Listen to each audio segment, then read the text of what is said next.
Praise the Lord. இயேசுவின் ரத்தம் ஜெயம். தினமும் இயேசு நிகழ்ச்சிக்கு உங்களை கர்த்தராகிய இயேசு கிறிஸ்துவின் நாமத்தில் வரவேற்கிறேன். செய்தியின் தலைப்பு, ஆபிரகாமின் ஆசீர்வாதம் உங்களுக்கே.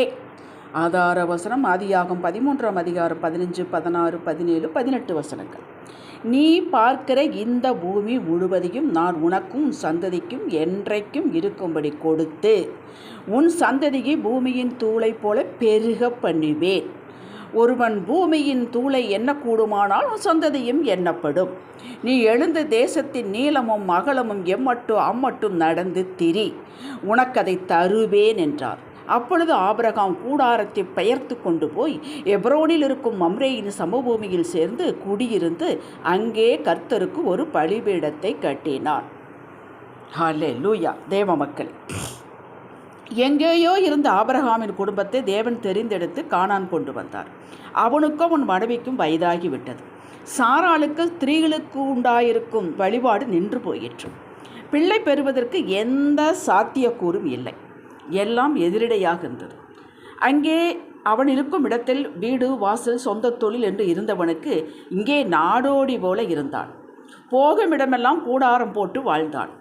இந்த சமயத்தில் தேவன் வாக்கு கொடுக்கிறார், உன் சந்ததியை பெருக பண்ணுவேன், உனக்கு அந்த பூமி முழுவதையும் கொடுப்பேன், பெருக பண்ணுவேன். ஒருவன் என்ன கூடுமானால் நட்சத்திரங்களை எல்லாம் கூடுமானால் பூமியை தூளை என்ன கூடுமானால் சந்ததி எண்ணலாம், அதை எண்ண முடியாது. ஆகவே உன் சந்ததி எண்ண முடியாது என்று வாக்கு கொடுக்கிறார். 14வது வசனத்தில், நீ கிழக்கேயும் மேற்கேயும் வடக்கேயும் தெற்கேயும் நோக்கிப்பார், நீ பார்க்கும் இடம், நீ அலைந்து திரிகிற இடமெல்லாம் உனக்கு தருவேன் என்றார். அவன் பரதேசியாய் வந்து கூடாரம் போட்டுள்ளான். அவனுக்கு என்று ஒரு அடி நிலம் கூட சொந்தம் இல்லை. 1 ராஜாக்கள் 18ஆம் அதிகாரம் 44வது வசனத்தில், எலியாவுக்கு ஒரு மனுஷனுடைய உள்ளங்கை மேகம் இருக்கிறது போல பார்த்தான், அதுவாது அவன் கண்டான், பெருமழை வரப்போகிறது என்றான். அது அவனுக்கு கண்களினால் கண்டான், சொன்னான், நடந்தது. ஆபிரகாமுக்கு சீன் எவிடன்ஸ் ஏதும் இல்லை.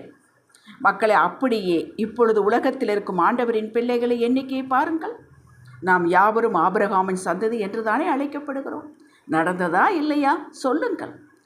அப்படி நாம் யாவரும் ஆபிரகாமை போல வெளியே இருந்து உள்ளே தேவனால் முன்குறித்து அழைக்கப்பட்டவர்கள், ரட்சிக்கப்பட்டு சபையிலே நிலைநிறுத்தப்பட்டவர்கள், ஏதேதோ எதிர்பார்ப்புடன் உள்ளே வந்தவர்கள். நம்முடைய எதிர்பார்ப்புகள் எல்லாம் குறுகியது. ஏனென்றால் நமது மூளை சிறியது, நமது மனமோ லாஜிக் பார்க்கும், கணக்கு போடும். ஆகையால் இது நடந்தால் போதும், இது கிடைச்சா போதும் என்று தான் வந்திருப்போம். ஆரம்பத்தில் நமக்கு ரட்சிப்பின் மேன்மை புரிந்திருக்க வாய்ப்பே இல்லை. நாம் தேவனுடைய நேரடி கண்காணிப்பு வந்துவிட்டோம். அவருடைய சொந்த பிள்ளைகளாய் மாறிவிட்டோம். நாம் அவரை அப்பா பிதா என்று எப்பொழுது வேண்டுமானாலும் கூப்பிடலாம், உடனே செவி கொடுப்பார். இனி நாம் பாவத்திற்கு அடிமைகள் அல்ல, பாவம் நம்மை மேற்கொள்ள மாட்டாது, நமக்கு ஆக்கினை தீர்ப்பு இல்லை.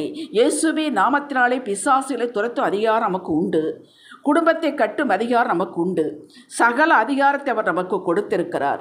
எதை குறித்தும் கவலைப்பட தேவையில்லை, அவசியமில்லை என்று இன்னும் நமக்குள்ள ஸ்லாக்கியத்தை சபையிலே போதகர் மூலமாக ஆண்டவர் நம்மோடு பேசினாலும், வாக்குகள் கொடுத்தாலும், நாம் அதை வாஞ்சித்து ஏற்றுக்கொண்டு விசுவாச எல்லையை பெருக்க முடியாத காரணம், நம்மை நாமே கீழ்ப்படுத்தி கொண்டு, குற்றப்படுத்தி கொண்டு, மற்றவர்களையும் காரணம் காட்டிக்கொண்டு, அந்த பழைய நிலையிலேயே நம் தகுதியை நாமே கீழே தள்ளிக்கொண்டு, இதனுடைய அம்சத்தை புரியாமல் பல காலங்கள் இருந்ததினால் அந்த நிலையிலேயே இருக்கிறோம்.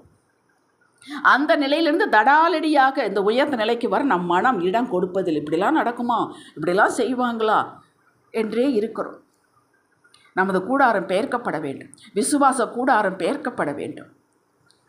ரட்சித்து எத்தனையோ ஆண்டுகள் ஆகியிருந்தாலும் இன்னும் இழுத்துக்கோ பறிச்சுக்கோ என்று இருப்பீர்களாயின், இன்று நான் உங்களை உற்சாகப்படுத்துகிறேன். உங்களுக்கு எந்த வாக்கு கிடைத்திருந்தாலும் சரி, இதே வாக்கு கிடைத்திருந்தாலும் சரி, அல்லது நீங்கள் நம்ப முடியாத ஏற்றுக்கொள்ள சிரமமாக இருக்க வாக்குகள் கிடைத்திருந்தாலும் சரி, பழைய சிந்தனை, லாஜி பார்க்கிற மனம், கணக்கு போடுகிற சிந்தனை தூக்கி எறியுங்கள். கூடாரத்தை பெயருங்கள், விசுவாச கூடாரத்தை பெயருங்கள், மனதிலே பெயருங்கள். ஆபிரகாம் கூடாரத்தை பெயர்த்து வேறொரு இடத்துக்கு போய் கூடாரம் போட்டு கர்த்தருக்கு பலிபீடம் கட்டினான். அவனுக்கு ஒன்று அப்பொழுது நம்மளைப் போல தான் அவனும் இருந்திருப்பான், ஒன்று புரிந்திருக்காது. அதனால் அந்த இடத்தை விட்டு வெளியேறினான்.